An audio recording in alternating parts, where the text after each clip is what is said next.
Hi everyone, it's Brandy from Little Britches, and this is seller newsletter number 2. This went out on September 17th.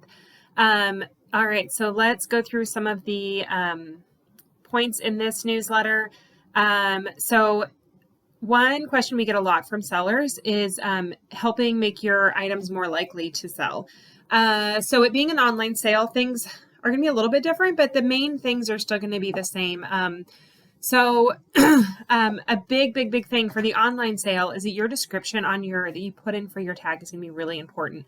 So normally this is important because we need to be able to match up tags to items if they get separated, which is actually still important for this, for the online format, but it also is super important because the description is going to be what the buyers see when they are shopping.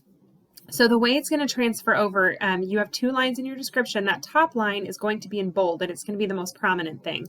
The second line will also be visible, but it's not going to be as visible as that top line is.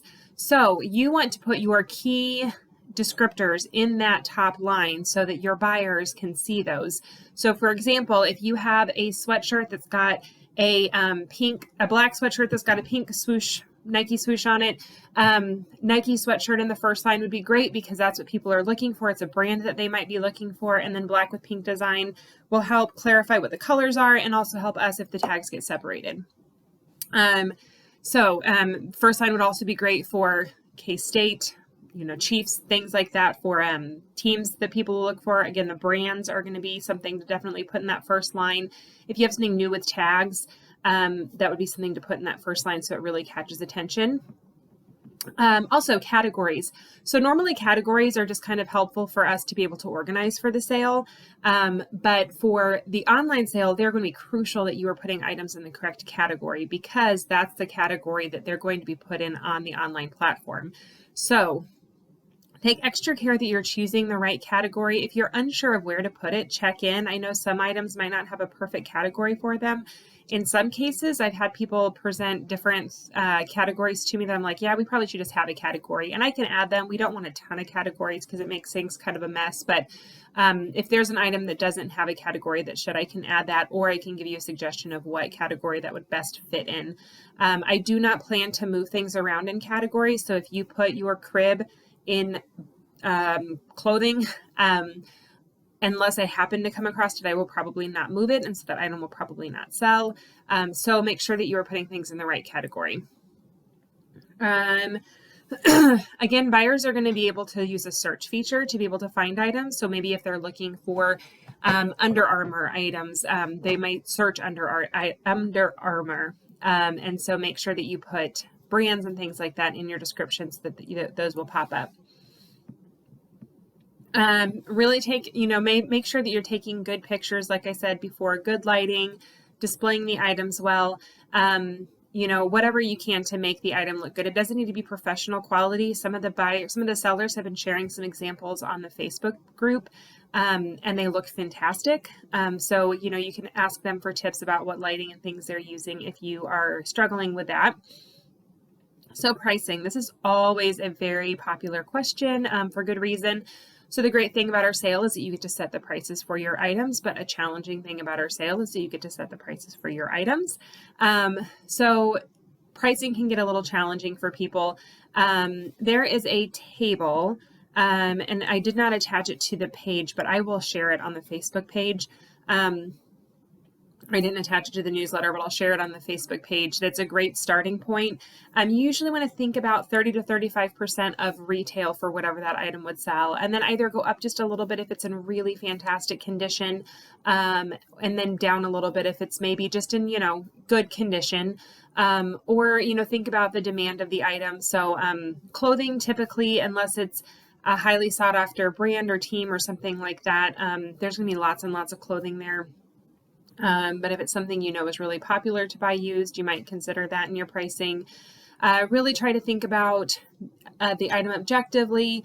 I know I am definitely guilty of, I'm selling a baby carrier this sale, and I kind of want to put a price tag of like $1 million on it because it's very special to me, but I will not be doing that. So really look at it objectively and try to think about what you would be willing to pay for that item, and not, try to separate it from whatever memories you have of the item that might make you feel like it's a little bit more valuable. Also remember, there are certain categories that are just always going to be tough sells.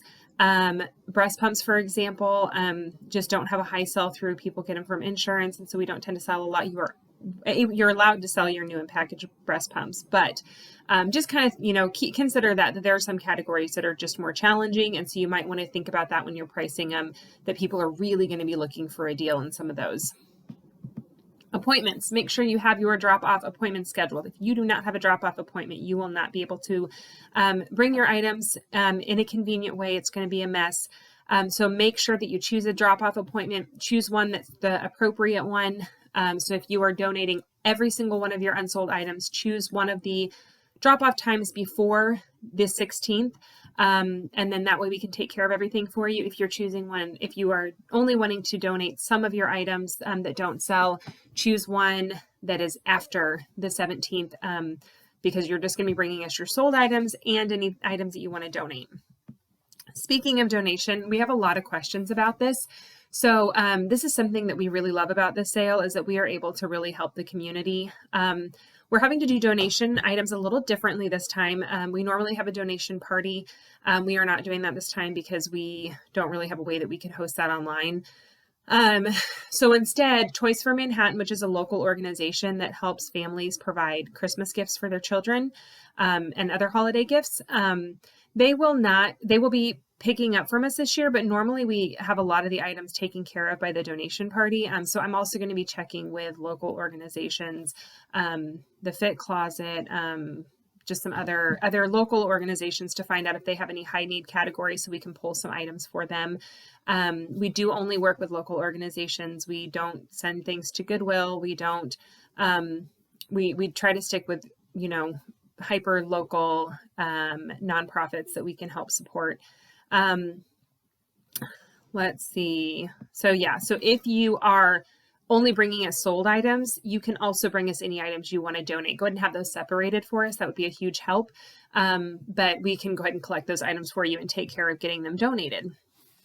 Save you a step. Okay, so volunteer sign up opens this Saturday at 9 a.m. So volunteers are going to get to shop at 5:30. Sellers are going to be shopping at 7 on the 15th of October. So if you want to be able to get into the online sale earlier and get first pick, you're going to want to volunteer. So in exchange for a 4-hour shift, you'll get access to the early pre-sale. And these shifts are probably going to fill up fairly fast, especially certain ones. We are keeping numbers very, very low. Volunteers will be required to wear masks, practice hand hygiene, distancing, and we're going to be keeping the group size very, very small so that we can make sure we are safe and make sure we are following recommendations. Let's see. One quick online sale tip. Like we said, the online thing is new to us still. We can see that there's quite a few items that are not prepared to transfer over to the online sale platform. Now, these may be items that people have activated and just have not gotten around to getting ready for the sale, and that is totally fine. There's no rush. But just make sure that you are attaching a picture and checking that ready to sell box on every single item. Otherwise, when I transfer items over to the online platform, they will not transfer over and your items won't be put in the sale. So please make sure you do that. And I will hopefully be able to go in and check that. And figure out whose items maybe have not been prepared for the sale and check in with them and make sure that they have that figured out. So, all right, I think that is it for this one. We have another video that's seller newsletter number 1. If you missed that, please let me know if you have any questions. There's been a few things that I had not thought about clarifying that I was able to because people ask questions. So please, please, please ask questions if you have any. It really helps us know how we're doing explaining things. This is new to all of us, and so we want to be able to help you as much as we can. All right, well, you have a wonderful week, and happy tagging.